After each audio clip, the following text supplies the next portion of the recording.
100 साल की भयंकर आपदा के 100 साल की विकास का नया विश्वास लेकर आया है। ये बजट अर्थव्यवस्था को मजबूती देने के साथ ही सामान्य मानवी के लिए अनेक नए अवसर बनाएगा। ये बजट मोर इंफ्रास्ट्रक्चर, मोर इन्वेस्टमेंट, मोर ग्रोथ और मोर जॉब्स की नई संभावनाओं से भरा हुआ है। और एक नया क्षेत्र और खुला है और वो है ग्रीन जॉब्स का। ये बजट तत्कालीन आवश्यकताओं का भी समाधान करता है और देश के युवाओं के उज्जवल भविष्य को भी सुनिश्चित करता है। ये पिछले कुछ घंटों से देख रहा हूं जिस प्रकार से इस बजट का हर क्षेत्र में स्वागत हुआ है।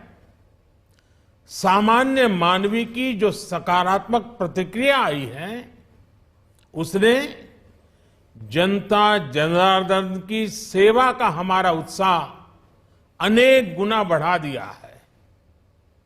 जीवन के हर क्षेत्र में आधुनिकता आए, टेक्नोलॉजी आए, जैसे किसान ड्रोन हो, वंदे भारत ट्रेन हो, डिजिटल करेंसी हो, बैंकिंग के क्षेत्र में डिजिटल यूनिट्स हो, 5G सर्विसेज का रोल आउट हो, नेशनल हेल्थ के लिए डिजिटल इकोसिस्टम हो।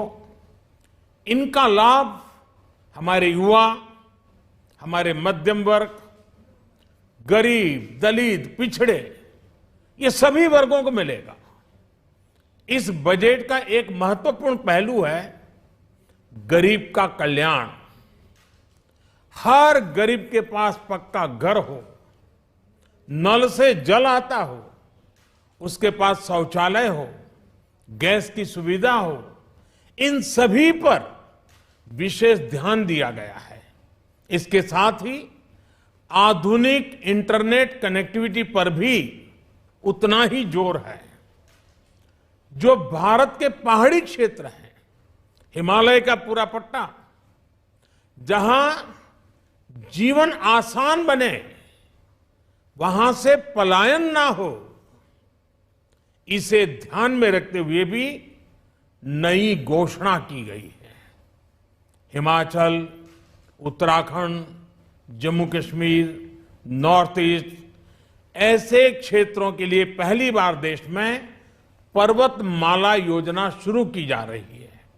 ये योजना पहाड़ों पर ट्रांसपोर्टेशन और कनेक्टिविटी की आधुनिक व्यवस्था का निर्माण करेगी और इससे हमारे देश के जो सीमावर्ती गांव है, बॉर्डर के गांव है, जिसका वाइब्रेंट होना जरूरी है, जो देश की सिक्योरिटी के लिए भी आवश्यकता है, उसको भी बहुत बड़ी ताकत मिलेगी।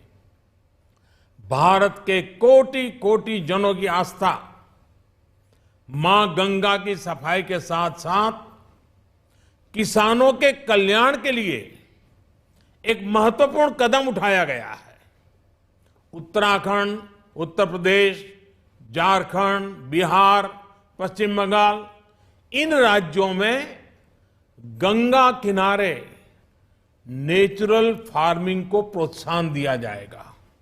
इससे मां गंगा की सफाई का जो अभियान है उसमें मां गंगा को केमिकल मुक्त करने में भी बहुत बड़ी मदद मिलेगी। बजट के प्रावधान यह सुनिश्चित करने वाले हैं कि कृषि लाभप्रद हो, इसमें नए अवसर हो, नए एग्रीकल्चर स्टार्टअप्स को प्रोत्साहन देने के लिए विशेष फंड हो या फिर फूड प्रोसेसिंग उद्योग के लिए नया पैकेज। इससे किसानों की आय बढ़ाने में बहुत मदद मिलेगी। एमएसपी खरीद के माध्यम से किसानों के खाते में 2.25 लाख करोड़ रुपए से भी ज्यादा सीधे ट्रांसफर किए जा रहे हैं। कोरोना काल में एमएसएमई यानी हमारे छोटे उद्योगों की मदद और उनकी सुरक्षा के लिए देश ने लगातार अनेक निर्णय लिए थे, अनेक प्रकार की मदद पहुंचाई थी। इस बजट में क्रेडिट गारंटी में रिकॉर्ड वृद्धि के साथ ही कई नई योजनाओं का ऐलान किया गया है। डिफेंस के कैपिटल बजट का 68% डोमेस्टिक इंडस्ट्री को रिजर्व करने का भी बड़ा लाभ भारत के एमएसएमई सेक्टर को मिलेगा। ये आत्मनिर्भरता की तरफ बहुत बड़ा मजबूत कदम है। 7.5 लाख करोड़ रुपए के पब्लिक इन्वेस्टमेंट से अर्थव्यवस्था को नई गति के साथ ही छोटे और अन्य उद्योगों के लिए नए अवसर भी बनेंगे।